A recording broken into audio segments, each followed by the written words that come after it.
Let me ask you a question that is both simple and terrifying. If everything were taken from you, your possessions, your title, your comfort, your loved ones, would your life still have meaning? Imagine waking up tomorrow with no certainty of future, no guarantee of survival, no control over your environment. Imagine your name replaced with a number. Imagine the world you knew erased. What would remain? In the darkest places humanity has ever created, I discovered something extraordinary. Man can endure unimaginable suffering, but only if he knows why. It was not the strongest who survived, not the most intelligent, not the most privileged.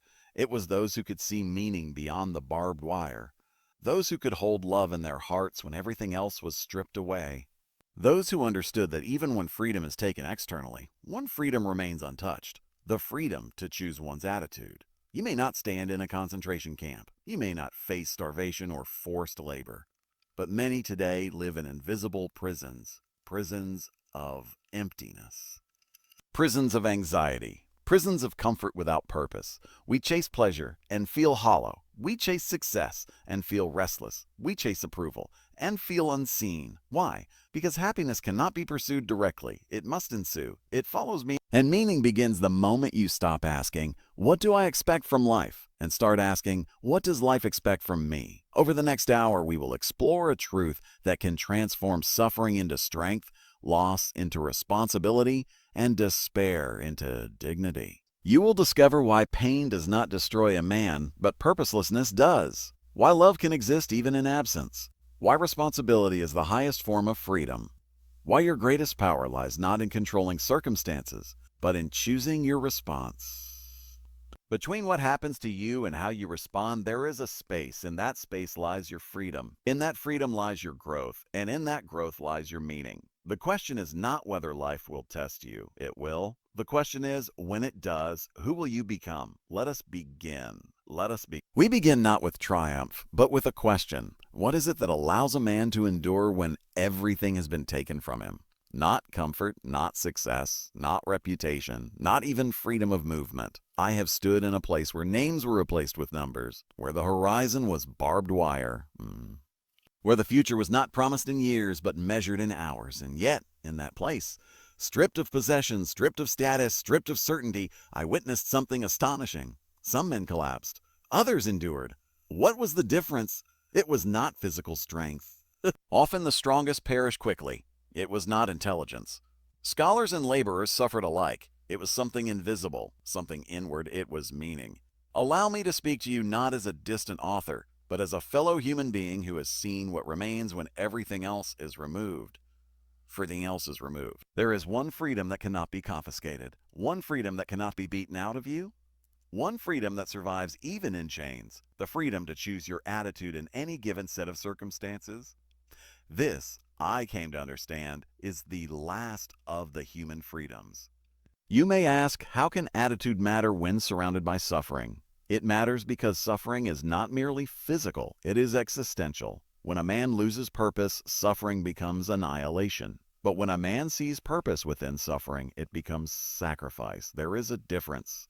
In the camps, those who survived longest were not always the healthiest, but those who had something yet to fulfill, a child waiting, a manuscript unwritten, a task incomplete, a love unfinished. The body weakens quickly when the future disappears, but when the future calls, the body listens. You must understand this clearly. Life does not ask you what you expect from it. Life asks what it expects from you. And the moment you reverse that question, you begin to live differently. Modern man often searches for happiness, but happiness cannot be pursued directly. It must ensue. It arises as the byproduct of meaning fulfilled. When you chase pleasure, you become hollow. When you chase status, you become anxious. When you chase comfort, you become fragile. But when you pursue meaning, even through difficulty, you become strong. Now let me speak carefully about suffering. Suffering in itself is not necessary, but when it is unavoidable, it can be transformed. The man who sees himself as a victim collapses under suffering. The man who sees himself as responsible, even in suffering, retains dignity. Dignity is internal. It does not require applause.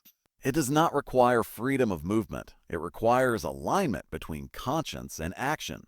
In the darkest nights of captivity, I would reconstruct in my mind the lectures I would one day deliver about the psychology of the camp. I imagined standing before audiences explaining the very suffering I was enduring. In doing so, I transformed the present pain into future purpose. This is a powerful principle. When you frame present hardship as preparation for future contribution, pain becomes investment. And investment implies return. Now let us speak about work. Work is not merely a means of survival, it is a means of self-transcendence. When you dedicate yourself to a task larger than your own comfort, you step beyond yourself. Self-transcendence is the essence of existence. A man becomes fully human when he forgets himself in service to a cause. Notice this carefully. The more you aim at yourself, at your own happiness, your own satisfaction, the more it slips away. But when you aim at meaning, at contribution, fulfillment arrives uninvited. In our time, many struggle not because life is unbearable, but because it feels empty. Emptiness is not cured by entertainment. It is cured by responsibility. Responsibility gives structure. Structure gives direction. Direction gives resilience. Now allow me to connect this to material stability, for it is important to clarify something. Money in itself is not meaning, but responsible stewardship of resources can become meaningful. If you earn ethically, if you build honestly, if you provide for those entrusted to you, then financial stability becomes an expression of responsibility. It becomes a way of saying, I am accountable for my existence. Irresponsibility breeds anxiety. Debt without discipline breeds fear. Excess without purpose breeds emptiness. But when a man approaches work as contribution rather than consumption, his relationship with money transforms. He asks not, how much can I accumulate? But rather, how can I create value? Value creation is meaningful labor. And meaningful labor builds dignity. Dignity builds inner stability. Inner stability sustains you in crisis. In the camps, everything external was unstable. But the men who held inner commitments to faith, to love, to unfinished tasks retained a form of freedom that could not be confiscated. They might lose bread, they might lose shelter, but they did not lose themselves. This is the distinction I wish you to understand. You are not defined by circumstance, you are defined by response. Between stimulus and response, there is a space. In that space lies your power to choose. In your choice lies your growth. In your growth lies your meaning. Now consider your own life. When difficulty arises, do you curse fate? Or do you ask, what does this demand of me? When you face failure, do you retreat into resentment? Or do you search for the responsibility hidden within the setback? A man who accepts responsibility becomes unbreakable. Because even in loss, he asks what can still be given. Even in limitation, he asks what attitude can still be chosen. This is not naive optimism. It is tragic optimism. The optimism that says, despite pain, despite guilt, despite death, life retains meaning. Tragic optimism does not deny darkness. It confronts it, and in confronting it discovers light. I have often said, he who has a why to live can bear almost any how. This is not poetry. It is psychological truth. When your why is clear, when you know what life expects from you, endurance becomes possible. Clarity of purpose strengthens the mind. Strengthened mind influences behavior. Behavior shapes destiny. Now reflect on this. If you were deprived of your title, your possessions, your comfort, what would remain? If all external markers vanished, would you still possess a reason to stand? This question is not theoretical. It is foundational. Build your identity on what cannot be removed: character, responsibility, meaning, love, service. These cannot be confiscated. They can only be surrendered, and surrender is always voluntary. I do not promise you a life free of suffering. No philosophy can do that honestly. But I promise you this: suffering without meaning destroys. Suffering with meaning transforms. And meaning is not discovered passively. It is chosen actively. You must choose to see your work as service. You must choose to see hardship as training. You must choose to see limitation as refinement. You must choose to see life not as a question you ask, but as a task entrusted to you. In the next part, we will walk deeper into the psychology of despair, the dangers of existential vacuum, and how modern man, even without barbed wire, often imprisons himself through purposelessness. But for now, I leave you with this: you are not free from conditions, but you are free in your stance toward them. Guard that freedom. Cultivate it. because it is the foundation of everything that follows. Let us continue. In the camps, I observed something that troubled me deeply, not only as a prisoner, but as a psychiatrist. When a man lost his sense of future, he deteriorated rapidly. It was not hunger alone that destroyed him. It was not cold alone. It was not even brutality alone. It was not even brutality alone. It was the collapse of inner direction. When a man could no longer see a reason to continue, his body followed his surrender. I remember one particular prisoner who confided in me shortly after the new year. He believed with absolute certainty that liberation would come by a specific date. He had constructed this hope so vividly that it sustained him through months of agony. But when that day passed and nothing changed, something within him broke. Within days, he became ill. Within weeks, he was gone. His immune system had surrendered alongside his spirit. From this, I learned a profound psychological truth. Despair is not merely emotional, it is physiological. Hope is not naive, it is biological. But hope must be anchored in meaning, not fantasy. There is a danger in false hope. False hope collapses under reality. But meaning does not depend on prediction. Meaning depends on commitment. This is where modern man suffers in a peculiar way. You may not live behind barbed wire. You may not wake to the sound of whistles and commands. Yet many live in what I have called the existential vacuum, a feeling of emptiness, a quiet boredom, a subtle restlessness. This vacuum emerges when tradition fades and instinct no longer guides clearly. In earlier centuries, religion, community, and cultural roles defined responsibility. Today, many are free, but without direction. Freedom without responsibility becomes emptiness, and emptiness seeks distraction. Distraction through pleasure, through entertainment, through endless consumption. But pleasure cannot fill a vacuum of meaning. It can only numb it temporarily. When the distraction fades, the emptiness returns, often stronger. This is why I have said, when a person cannot find a deep sense of meaning, they distract themselves with pleasure.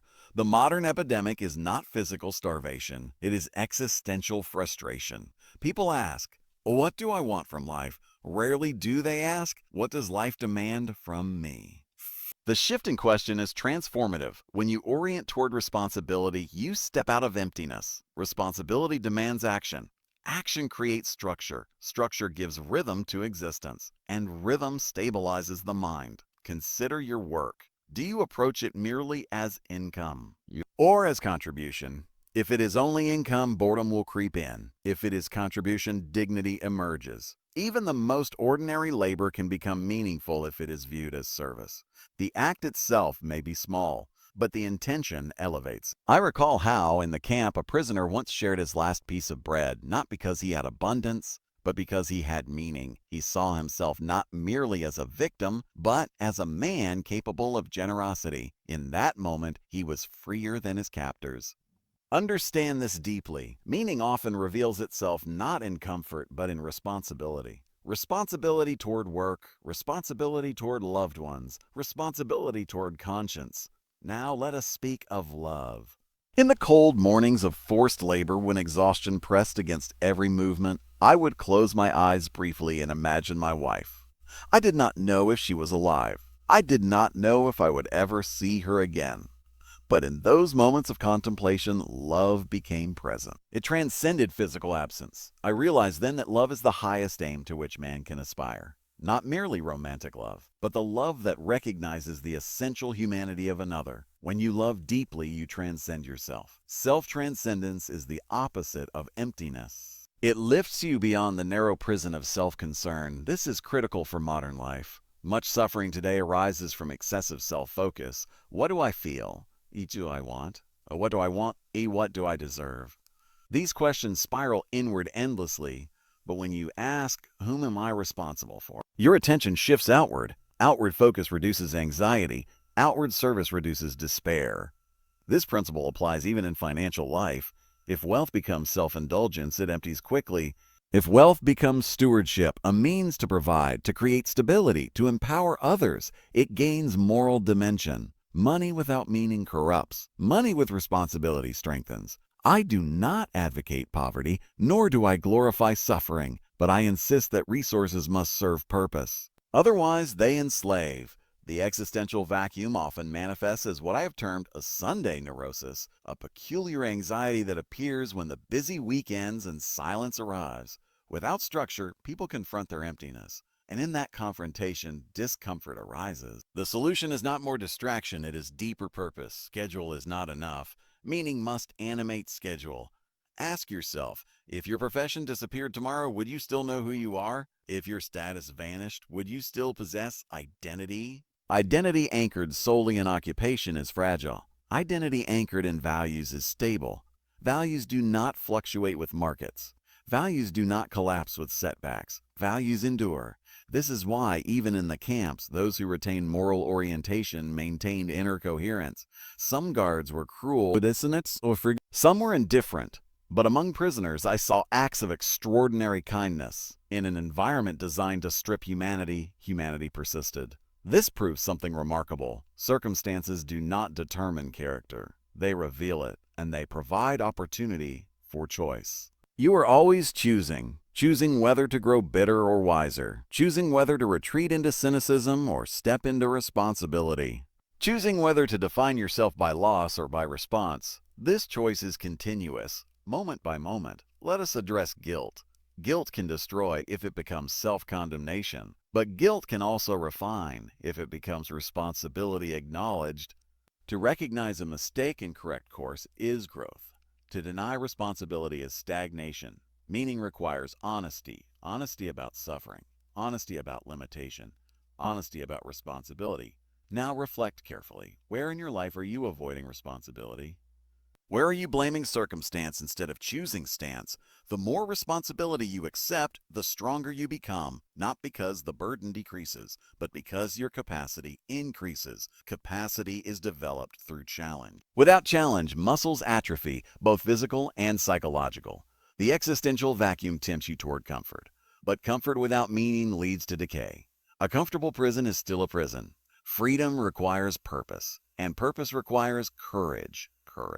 In the next part, we will explore suffering more deeply, not to glorify it, but to understand its transformative potential and how even unavoidable pain can become a source of growth when embraced with dignity. For now, remember this: you are not empty because life lacks meaning. You feel empty when you refuse the meaning life asks you to fulfill. Answer the call, even quietly, even imperfectly, but answer it. Let us go further. We must now speak about suffering, not as an abstract concept, but as an unavoidable reality of human existence.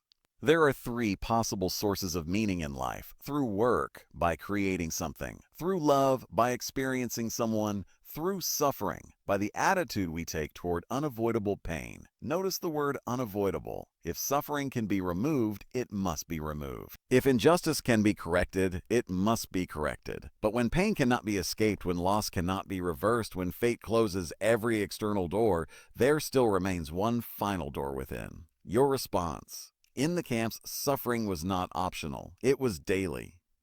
Hunger gnawed not only at the body, but at the mind. Cold seeped into the bones. Humiliation attacked dignity. Under such conditions, a question emerges: is life still worth living? For some, the answer became no. For others, it became yes, not because suffering lessened, but because meaning intensified. When a man understands that his suffering can become testimony, that his endurance can become witness, that his courage can become example, suffering changes form. It does not disappear, but it acquires significance. And significance transforms endurance into dignity. Let me tell you something that may sound paradoxical. Suffering ceases to be suffering at the moment it finds meaning. This does not mean pain vanishes. It means despair dissolves. Despair is suffering without meaning. When meaning enters, despair retreats. In the darkest hours, I would remind myself, if I survive this, I will teach it. If I endure this, I will explain it. If I walk through this darkness, I will illuminate it for others. This future orientation turned present agony into preparation. Preparation implies purpose, and purpose strengthens the will. Modern life, though outwardly comfortable, is not free from suffering. There is illness, there is failure, there is betrayal, there is loss, and there is something perhaps more dangerous than all of these: boredom. Boredom seems harmless, but chronic boredom reveals an absence of meaning. Without meaning, small problems become overwhelming. With meaning, even great pain becomes bearable. Consider two men facing identical hardship.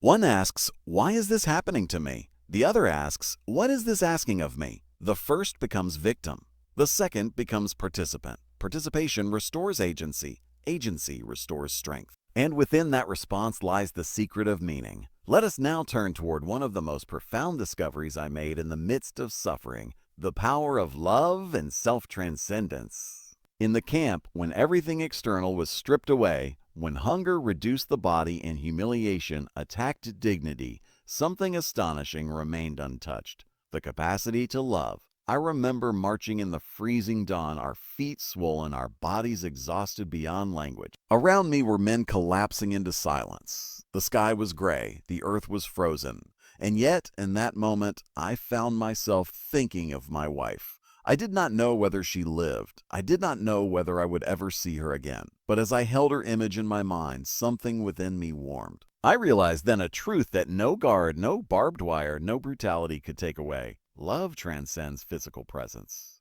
It is not dependent upon possession.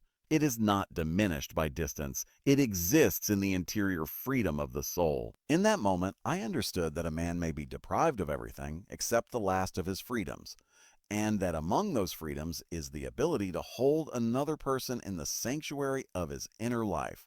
Love is the highest goal to which man can aspire, not because it is sentimental, but because it lifts us beyond ourselves. And self-transcendence is the very essence of existence.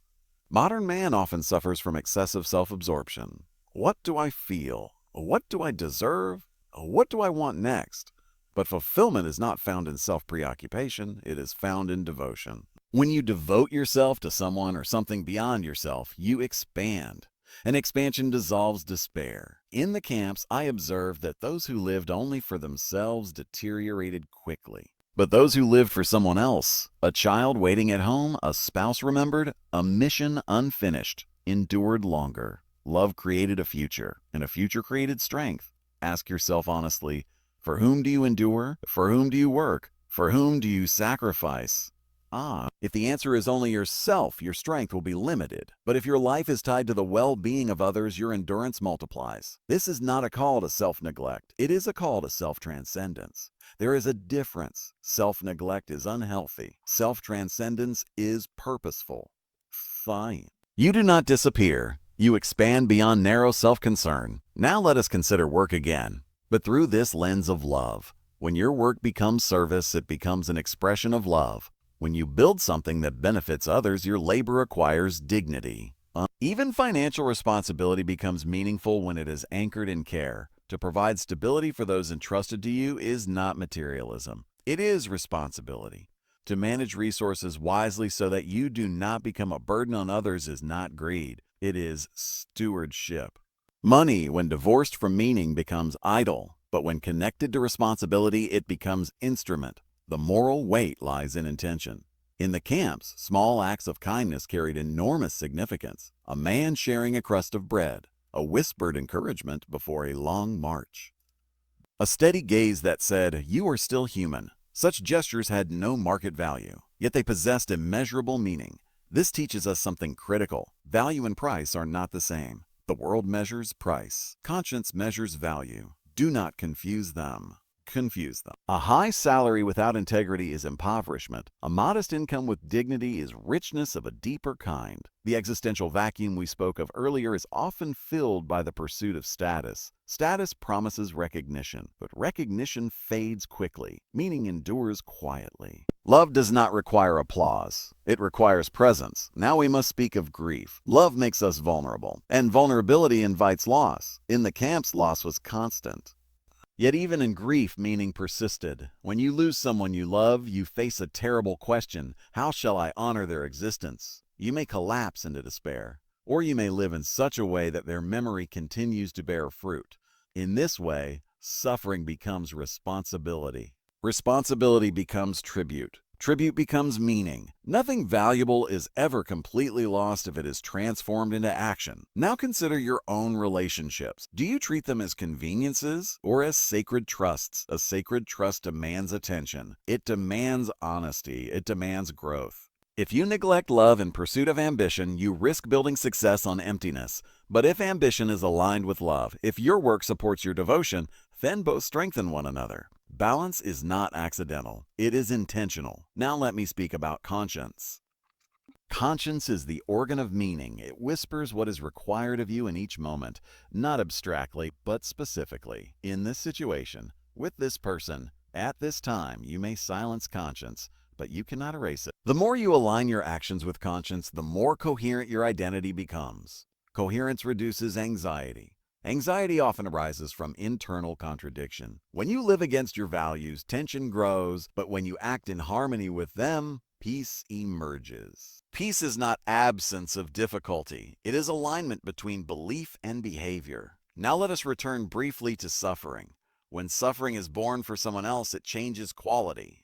A mother enduring sleepless nights for her child does not experience it as meaningless pain. A man working long hours to provide for his family does not experience it as empty burden if he connects it to love. Connection transforms perception. Perception shapes endurance. Endurance builds strength, and strength rooted in love is stable. Now imagine this clearly. If you were to lose your comforts tomorrow, what relationships would remain your anchor? If you were deprived of title and income, who would still recognize your worth? Cultivate those bonds. They are your true wealth. In the next part, we will examine responsibility in its most demanding form, how freedom without responsibility becomes chaos, and how embracing responsibility fully is the pathway to authentic strength. For now, remember this: love is not escape from suffering. It is the reason suffering becomes bearable. And through love, you discover that even in the harshest conditions, you remain capable of something magnificent. You remain capable of giving. We must now speak of responsibility in its highest and most demanding form. Freedom is a word frequently celebrated, yet freedom without responsibility degenerates into chaos. In the camps, freedom of movement was stripped away, and yet, paradoxically, I witnessed individuals who were inwardly free. Meanwhile, in comfortable societies, I have seen many who are outwardly free but inwardly enslaved. Enslaved by impulse, by resentment, by aimlessness. This observation led me to a conviction I have often expressed. Freedom is only one side of the human condition. The other side is responsibility. If freedom is not balanced by responsibility, it becomes arbitrary. When a man says, "I am free to do as I wish," he must also ask, "What is required of me?" Life does not grant freedom so that we may drift. It grants freedom so that we may answer. Answer the call of conscience. Answer the demand of circumstance. Answer the need of another human being. In the camps, even when external choices were limited to the smallest gestures, responsibility remained. A man could choose whether to comfort another. He could choose whether to steal or to share. He could choose whether to become brutal or remain compassionate. Small choices, perhaps, but each choice shaped identity. And identity, once shaped, influences destiny. Now let us bring this into your present world. Modern society praises autonomy, but autonomy without direction becomes emptiness. You may choose your career, you may choose your lifestyle, you may choose your associations, but the critical question remains, toward what end? If you choose merely for comfort, you may achieve ease but not fulfillment. If you choose merely for wealth, you may gain possessions but lose purpose. But if you choose in service of meaning, your choices align with responsibility. Responsibility is not burden alone. It is structure. Structure protects you from fragmentation. Fragmentation is the great enemy of modern life. Too many options, too many distractions, too little clarity. Responsibility narrows focus. When you say, "This is my task," other temptations lose power. When you say, "These are my values," compromise becomes less likely. Now let us examine guilt more deeply. There is neurotic guilt, exaggerated, irrational, paralyzing. But there is also existential guilt, the awareness that one has not fulfilled potential. Existential guilt is not destructive. It is corrective. It reminds you that life has entrusted you with possibility, and possibility carries obligation. If you have talent, you are responsible for its development. If you have opportunity, you are responsible for its wise use. If you have resources, you are responsible for their ethical management. This includes financial responsibility. To waste resources carelessly is not freedom, it is negligence. To manage them wisely, to invest in stability, to provide for the future. This is responsibility enacted. Financial freedom, when viewed ethically, is not indulgence. It is preparedness. Preparedness reduces anxiety. Reduced anxiety increases clarity. Clarity improves judgment. Judgment influences legacy. Legacy is not built accidentally. It is built intentionally through responsible action repeated over time. Now let us speak about success. Success pursued directly often escapes us, but success pursued indirectly, as the byproduct of dedication to a cause, arrives unexpectedly. This is what I have called the principle of paradoxical intention. The more you chase happiness, the more it evades you. The more you forget yourself in meaningful work, the more happiness ensues. Similarly, wealth chased obsessively may corrupt. But wealth generated as a consequence of value creation becomes honorable. The key distinction lies in orientation. Are you oriented toward self-gratification or toward contribution? Contribution enlarges you. Self-gratification shrinks you.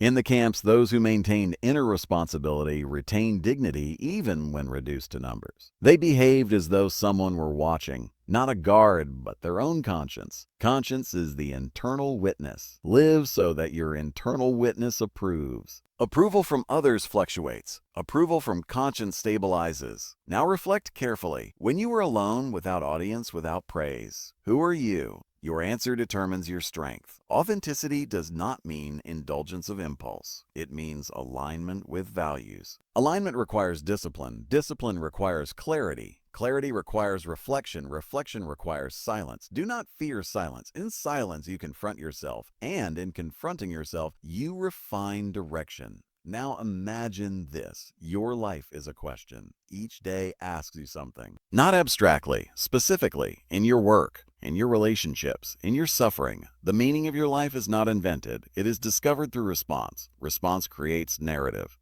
Narrative shapes identity. Identity influences legacy. Legacy extends beyond lifespan.